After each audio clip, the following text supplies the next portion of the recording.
क्या है आध्यात्म? दर्शन, चिंतन धारा, विद्या या संस्कृति की परंपरागत विरासत। आध्यात्म दर्शन यानी जीवन का शाश्वत सत्य। मानव जीवन से जुड़े शाश्वत सत्यों को जानिए और समझिए उपासक डॉक्टर सोहन राज तातेड़ से हमारे खास कार्यक्रम आत्मविज्ञान में। आत्मविज्ञान यानी सही दृष्टि, सही सोच। भाई और बहनों, मातृशक्ति को नमन। स्टूडियो में आपका हार्दिक स्वागत है, अभिनंदन है, सत्कार है। आत्मविज्ञान साइंस ऑफ द सोल कार्यक्रम के अंतर्गत हम आपको सही दृष्टि, सही सोच देते हैं और वो हम नए नए एपिसोड्स के माध्यम से देते हैं। अच्छे अच्छे एपिसोड्स जो है वो आपके सामने प्रस्तुत करते हैं ताकि कि आपको एक दृष्टि मिले। ये दृष्टि का विज्ञान है, यह न तो कोई तंत्र है, न कोई न मंत्र है, न कोई जादू है, न कोई टोना है।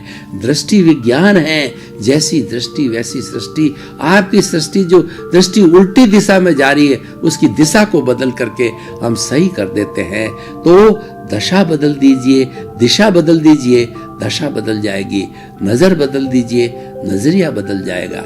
हमारा ये आत्मविज्ञान दृष्टि विज्ञान कानून है। ये कुदरत की रचना और कुदरत का कानून के अंतर्गत कार्य करता है। तो आज का हमारा बहुत सुंदर विषय है जय जगत। भाई और बहनों, नाम बहुत छोटा है लेकिन इसका कार्य बहुत ऊंचा है।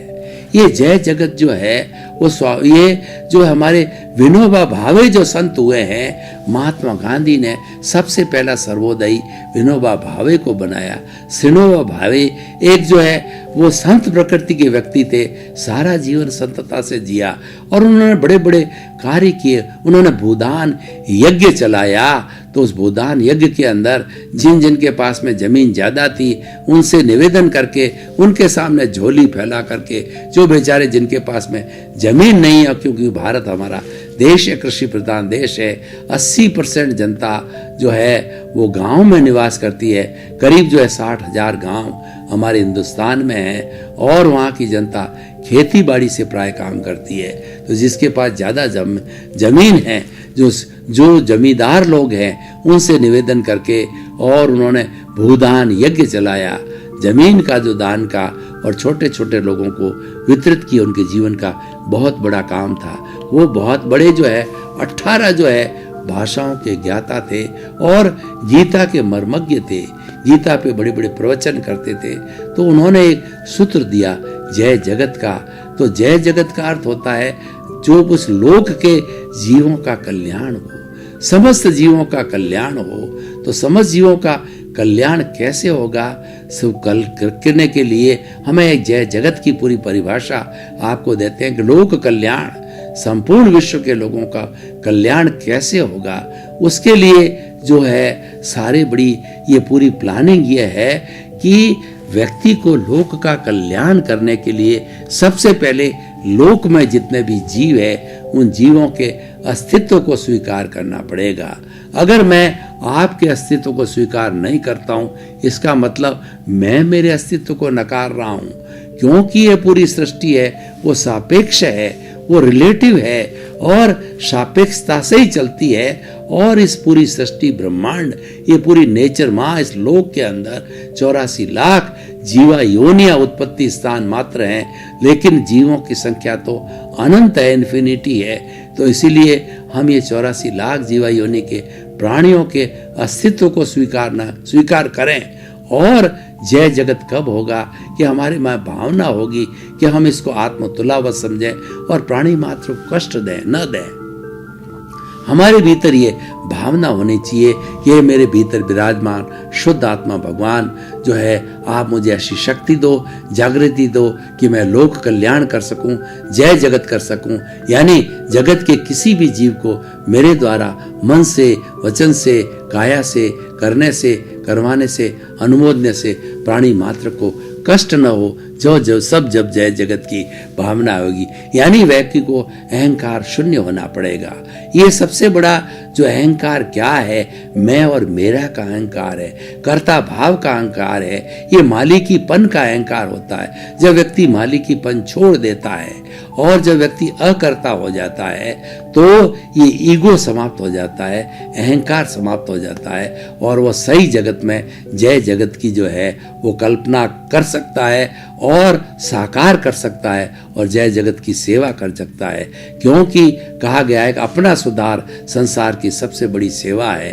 तो अपना सुधार का अर्थ क्या है? आपके राग द्वेष को निम्न कीजिए, आपके अहंकार को शून्य, एकदम से शून्य तो नहीं होगा, अहंकार को ये नाग की तरह फुफकार रहा है, इसको शांत कीजिए क्योंकि इसको डसता, ये नाग की तरफ उपकार करके क्रोध मान माया लोभ के रूप के अंदर ये लोगों को डसता है।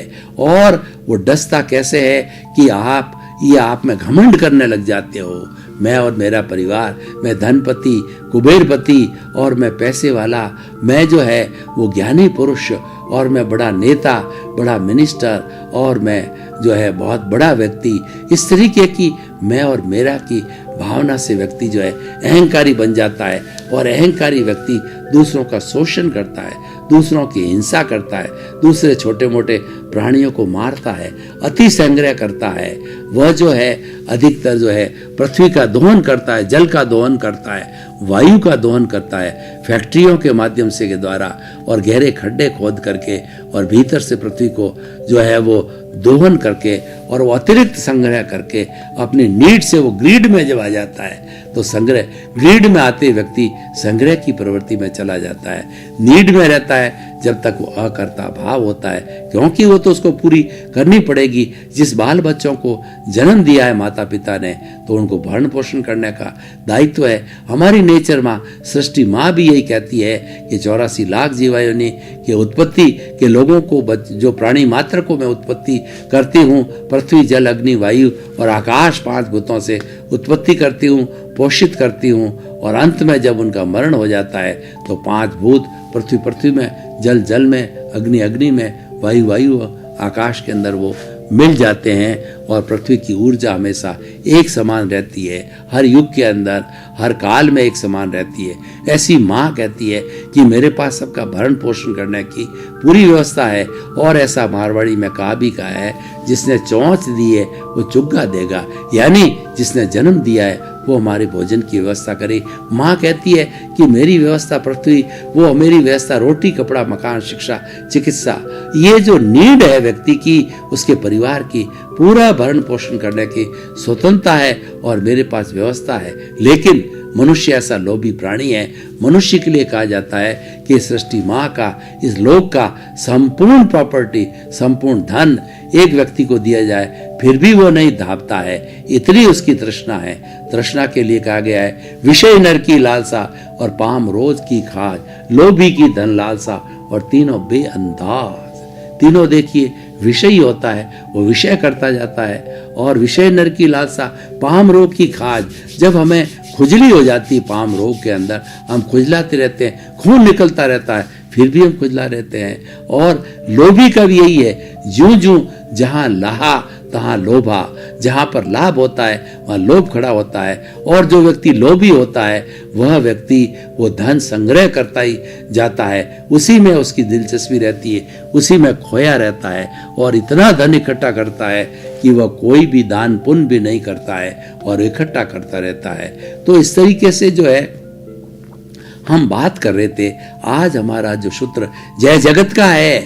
अगर आप जय जगत की भावना को रखते हैं, लोक कल्याण की भावना को रखते हैं, आप संग्रह को रोकिए, आप नीड से बाहर मत जाइए। सबसे पहले जो नेचर माँ ये कहती है, आप प्राकृतिक जीवन जियो, आपकी नीड की पूर्ति मैं करूंगी, लेकिन मेरे नियमों का पालन करो, मेरा दोहन मत करो, मुझे गंदा मत करो, मेरे जल को दूषित मत करो और उसके साथ वायु को प्रदूषित मत करो, आकाश को प्रदूषित मत करो, क्योंकि इन जो है भूतों से ही तुम्हें सबका पोषण करती हूँ। और ये भूत जब गंदे हो जाएंगे तो कैसे पोषण करूंगी, और पोषण करने जाऊंगी तो लूले पैदा होंगे, लंगड़े पैदा होंगे। आजकल वास्तव में यही हो रहा है कि कितनी बीमारियां फैल गई है, वो माँ क्या करे, व्यक्ति ने प्राकृतिक जीवन जीना छोड़ दिया, व्यक्ति अप्राकृतिक हो गया, व्यक्ति जो है वो इस पृथ्वी का दोहन करता है, इस हमारे पूरे जगत का जो ब्रह्मांड का दोहन करता है, तो कहाँ से अच्छी संतानें पैदा होगी।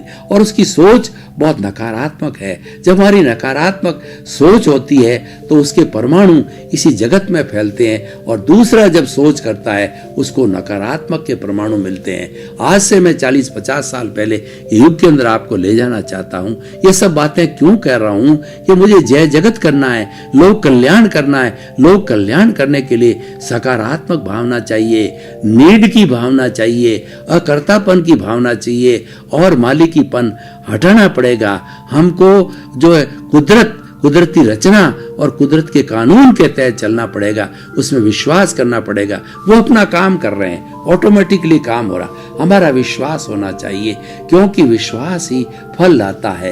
एक भगवान की मूर्ति होती है, वो प्रतिष्ठित हो जाती है, उसके अंदर प्राणों का संचार होता है। हम उसको भगवान मान के, चाहे बालाजी की हो, चाहे 24 तीर्थंकरों की हो, चाहे राम की हो, कृष्ण की हो, प्रतिष्ठित मूर्ति की हम प्रतिष्ठा करते हैं, और उस प्रतिष्ठा भगवान मान करके और उसमें श्रद्धा करते हैं। उसी तरीके से आप भीतर जो जीवित भगवान विराजमान हैं, एक तो मूर्ति का भगवान अच्छा है, उसकी भी जो है हमें प्रतिष्ठा करनी चाहिए, लेकिन जो जीवित भगवान बैठा है उसकी प्रतिष्ठा करो, उसका मनन करो, उसको जानो, उसको देखो, उसका इंट्रोस्पेक्शन करो, उससे प्रेम करो, उससे जो है सद्भावना करो, और उससे जो है वो आशीर्वाद लो। वो तभी हमारा जय जगत होगा। हमारा व्यक्ति जब 84 लाख जीवा योनि प्राणियों के भीतर विराजमान शुद्ध आत्मा भगवान को निर्दोष दृष्टि से दर्शन कर उनको नमन करता हूँ, ऐसी भावना करेगा, तभी लोक कल्याण होगा, तभी जय जगत की बात आएगा।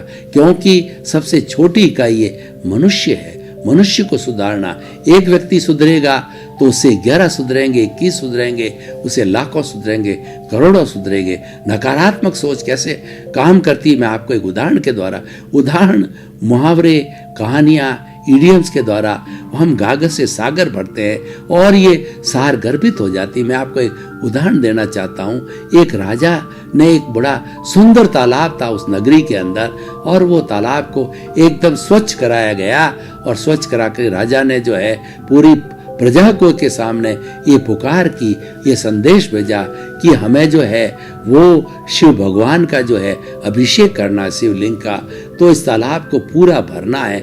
हर व्यक्ति जो है इस तालाब से भरे हुए दूध से जो है वो आहुति दे करके, और वह जो शिवलिंग की जो हमारा नया मंदिर जिसकी हम प्रतिष्ठा कर रहे हैं, हर एक को आहुति देनी है, और उसका जो है वो हमें प्राण प्रतिष्ठा करने के लिए दूध से जो है उसका प्रक्षालन करना है।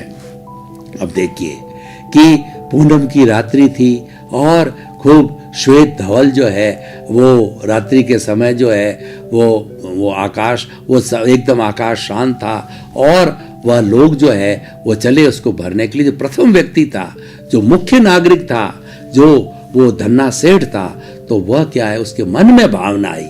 देखिए किस तरीके से दूषित भावना, नकारात्मक सोच, फास्ट स्पीच से बुराई समाज में हवा की तरह फैलती है, अच्छाई जो है बहुत धीरे धीरे फैलती है। उसकी नकारात्मक सोच आई कि मैं ये जो लोटा 1 किलो का पानी है, उसकी जगह पानी डाल दूं, दूध डाल के, तो क्या फर्क पड़ेगा, पीछे मेरी संख्या के अंदर हजारों लाखों लोग इसको भरेंगे, मेरे अकेले से क्या फर्क पड़ना है। ये दूषित भावना जो है संक्रांत हुई दूसरे के अंदर, दूसरे तीसरे में, और सब में ये दूषित भावना, नकारात्मक सोच संक्रांत होती गई, और लोग जो है दूध की जगह पानी डालने लगे। सुबह आकर के राजा ने देखा, कि निरीक्षण किया कि उस तालाब को देखें क्या लबालब भर गया, इतने लोगों ने डाला। उसने देखा कि ये तो पानी से भर गया है, तो सारा विवरण मालूम हुआ कि ये नकारात्मक सोच का फल है, और यही आज समाज में हो रहा है।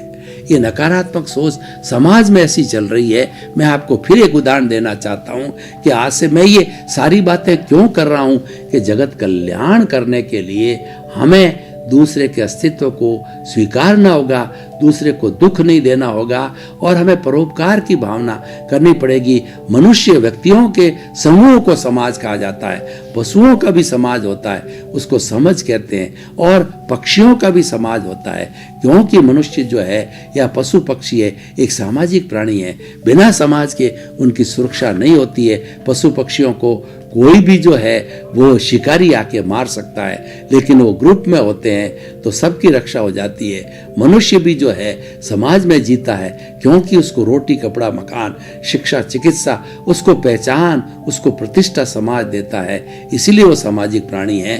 तो देखिए कि मैं आपको बताना चाहता हूं कि आज से 30-50 साल पहले क्या था कि हम एक व्रत खींचे, हम एक सर्किल खींचे, एक सर्किल का एक ही सेंटर होता है।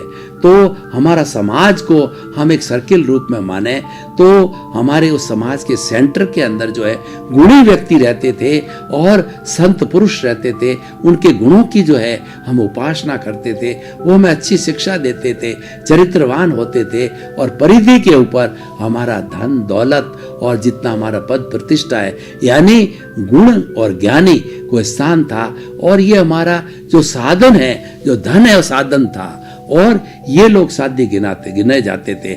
आज क्या हुआ कि व्यक्ति ने अपने लोभ के कारण इस गुणी व्यक्ति को जो है वो पेरीफेरी पे परिधि पे डाल दिया, और परिधि पे जो धन था वो जो है उसको केंद्र में ले आया, और व्यक्ति भज कलदारम करने लग गया। उसने मापदंड बना दिया है कि भाई हुक और क्रुक व्यक्ति धन की संपत्ति को इकट्ठा करके वो बड़ा होगा, चाहे कैसे भी चरित्र जब घनन वो जो निकृष्ट चरित्र का व्यक्ति हो, चाहे वो कसाई हो, चाहे आतंकवादी हो, और चाहे वो उग्रवादी हो, और उसके पास धन है तो उसका ही लोगों ने सम्मान करना चालू कर दिया और उसको ही बड़ा मानना चालू किया, गुणों को स्थान नहीं दिया। तो ये सारी नकारात्मक सोच और हमारी सारी जो है वो यह समाज बिगड़ गया। उसी कारण आज समाज में आतंकवाद, असंवेदनशीलता, हिंसा, भ्रष्टाचार, रेप और बदल रहे हैं, क्योंकि हम जय जगत की भावना को भूल गए, लोक कल्याण की भावना को भूल गए, और हमारा चिंतन दूषित हो गया, हमारा आहार दूषित हो गया। हम जंक फूड खाने लगे, तो जंक फूड खाएंगे तो नकारात्मक सोच ही आएगी, सकारात्मक सोच कहाँ से आएगी? सकारात्मक सोच तो जैसा अन्न वैसा मन। जो अन्न चोकर की रोटी बना करके हम घर की ताजी रोटी खाते थे तो हमारी सोच सकारात्मक रहती थी। और हर व्यक्ति जो है गाय पालता था, घर में गाय का दूध बनता था, और देखिए उस दूध से जो है मक्खन बनता था, छाछ बनती थी, घी बनता था, और वह व्यक्ति खाता था तो उसका शरीर पौष्टिक कितना रहता था, 100-100 वर्ष का जीवन हुआ करता था।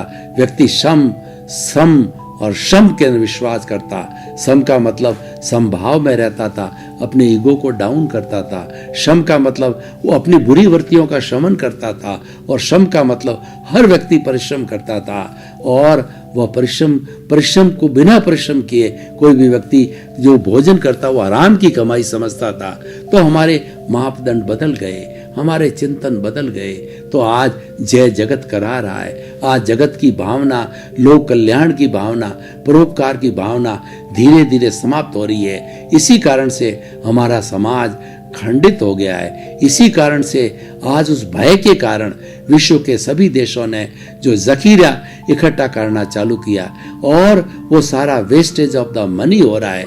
लोग तो जो है वो अपनी जो आवश्यक जो रोटी कपड़ा मकान शिक्षा चिकित्सा सुविधाओं को तरस रहे हैं, और सरकार अपना सारा बजट है वह जो है जखीरे को डर के कारण, भय के कारण जखीरे को और अपने जो है वो प्रोटेक्शन के ऊपर, जो हमारी सीमाओं के ऊपर वगैरह है, जितना उस पर खर्च कर रही है। तो ये कितना विडंबना है कि जिसका विकास होना चाहिए वो तो तरस रहा है, और जिसकी आवश्यकता नहीं है आज इतना जखीरा पूरे विश्व में इकट्ठा हो गया कि अगर किसी भी जो है वो धनी और जो विश्व के लोगों को, मतलब उस विश्व के जो है वो किसी भी देश को जो है अगर मन के अंदर ऐसे जो पावरफुल व्यक्ति मन में अगर युद्ध खड़ा हो गया तो 7 मिनट के अंदर ये जखीरे के माध्यम से इस 7 अरब की जनसंख्या को समाप्त करने में केवल 7 मिनट लगेंगे। तो ईश्वर करे वो क्षय नहीं आए और जय जगत की भावना, वसुधैव कुटुंबकम की भावना, जगत कल्याण की भावना हमारे में फिर से पैदा हो तो हमारा विश्व जो है वो एक अच्छा जो है वो ग्लोबलाइज्ड जो सिटी बन सकता है। आज ग्लोबलाइजेशन तो पैदा हमारे वैज्ञानिक लोगों के प्रति हमारी कृतज्ञता है कि उन्होंने ग्लोबलाइजेशन, प्राइवेटाइजेशन और लिबरलाइजेशन के माध्यम से हमको समीप ले आए हैं, लेकिन हमारे दिल दूर हो गए। जय जगत का कल्याण का फार्मूला है, लोक कल्याण का फार्मूला है, हमें साथ में लाता है कि हमारी दूरियां जैसे समाप्त होती, मनों की दूरियों को खत्म करने के लिए जय जगत को लागू किया जाना चाहिए। ये जय जगत जो है ऐसे आचार्यों को पैदा कर रहा है जो कि जो है वो 3 सूत्रों को करते हैं, वो निष्पक्ष हो और दूसरा निष्कपट हो और उसके साथ साथ के अंदर वो जो है वो सहनशील व्यक्ति होने चाहिए। तो ये हमारा जय जगत की जो भावना है बहुत सुंदर भावना है। ये वसुधैव कुटुंबकम से बनी हुई है और लोक कल्याण से बनी हुई है और हमें चिंतन करना चाहिए और ये तभी आ सकती है हर व्यक्ति का चिंतन अच्छा हो।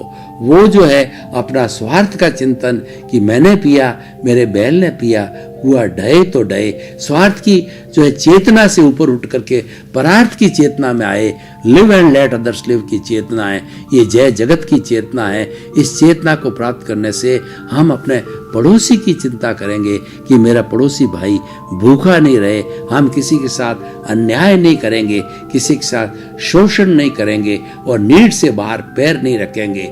ग्रीड का जो दायरा है उसको हम इच्छा परिमाण करेंगे कि हमारे शरीर, हमारे जो है वो परिवार का भरण पोषण हो गया और हमें कुदरत के हिसाब से या हमें जो है पुण्यों के हिसाब से फिर धन मिलता है, उस सब धन का सदुपयोग करें। वो धन का सदुपयोग दान और पुण्य के द्वारा किया जाता था। पुराने जमाने के अंदर हमारे टाटा, बिड़ला और डालमिया और ये जितने भी बड़े बड़े सेठ जो कि आज फर्स्ट 10 में आते हैं, इन लोगों ने कितना बड़ा जो है वो दान का कार्य किया है। धर्मशालाएं बनाई, हॉस्पिटल बनाए, स्कूलें बनाई, कॉलेज बनाए, ऑर्फन हाउस बनाए, विधवा गृह बनाए, वृद्धाश्रम बनाए।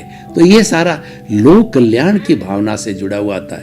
भाई और बहनों, आपका बहुत बहुत धन्यवाद। आप हमारा आत्मविज्ञान कार्यक्रम देखते रहिए। ये प्योर सत्संग है, ये आत्मा की सत्संग है कि किस तरीके से हम अपनी आत्मा को उज्जवल कर सकते हैं। हमारी आत्मा जब ही उज्जवल होगी कि जो हमारा व्यवहार जगत का कर्जा है वह उतर जाए, उसकी शुद्धि करने के बाद ही आत्म शुद्धि हो सकती है। तो कहने का अर्थ है कि हम व्यवहार और निश्चय का संतुलन बिठाते हैं, हम वसुधैव कुटुंबकम जय जगत की भावना का विस्तार करते हैं। सर्वे भवन्तु सुखिनः, सर्वे भवन्तु निरामया। इसी क्रम में आपका जीवन आनंदमय हो, मंगलमय हो।